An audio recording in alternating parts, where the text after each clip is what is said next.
ये जो घटनाएं बनारस में हुई हैं, केवल एक घटना बनारस में नहीं हुई। आप याद कीजिए, बीएचयू में एक बेटी जो पढ़ती थी, उसके साथ जो बलात्कार हुआ, उसमें जितने लोग निकले वो सब भारतीय जनता पार्टी के लोग थे।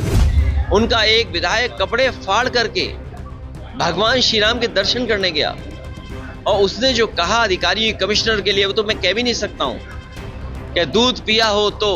और सच्चाई ये है, दिल्ली वालों को लखनऊ वाले धोखा दे रहे हैं।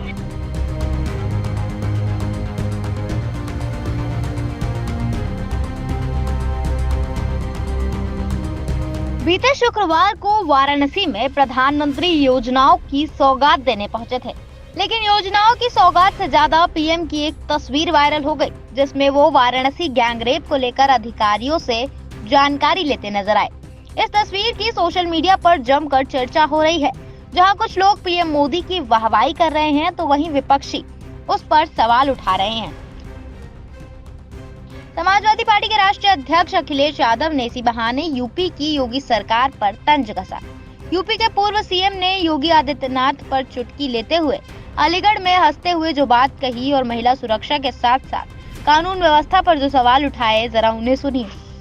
आज प्रधानमंत्री जी सीधे मिले अधिकारियों से, इस सरकार की पोल खोलता है। ये जो घटनाएं बनारस में हुई हैं, केवल एक घटना बनारस में नहीं हुई।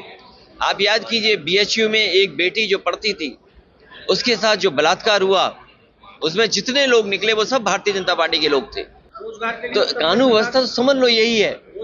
और जब प्रधानमंत्री सीधे जानना चाहते हो, तो सोचिए सरकार की क्या बची कानून व्यवस्था।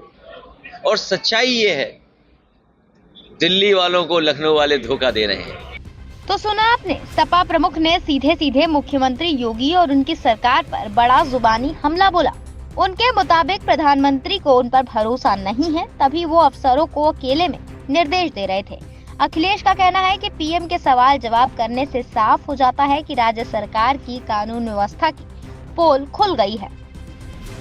इतना ही नहीं, लोनी से बीजेपी विधायक नंदकिशोर गुर्जर के मामले पर भी कन्नौज सांसद ने योगी सरकार पर कटाक्ष किया। क्या क्या कहा, उन्हीं की ज़बानी सुनिए। उनका एक विधायक कपड़े फाड़ करके भगवान श्री राम के दर्शन करने गया, और उसने जो कहा अधिकारी कमिश्नर के लिए, वो तो मैं कह भी नहीं सकता हूं कि दूध पिया हो तो। और यहाँ जितने पत्रकार हैं वो जानते होंगे कि ये दूध पियो वाला क्या नारा है, या क्या गाली है, या किस तरीके से किसी को चैलेंज करने वाली बात है। उन्होंने अभी अपने हटे हुए कपड़े बदले नहीं हैं। फिलहाल इस मामले में पीएम मोदी की सख्ती के बाद राजनीति में उबाल आ गया है। अखिलेश के अलावा कांग्रेस प्रदेश अध्यक्ष अजय राय ने वाराणसी गैंगरेप की घटना को बनारस के माथे पर बहुत बड़ा कलंक बताया। साथ ही मुख्यमंत्री को उनकी जिम्मेदारी का एहसास दिलाया।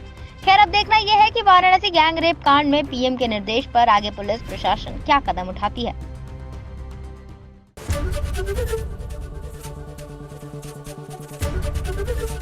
एबीपी गंगा, खबर आपकी, जुबान आपकी।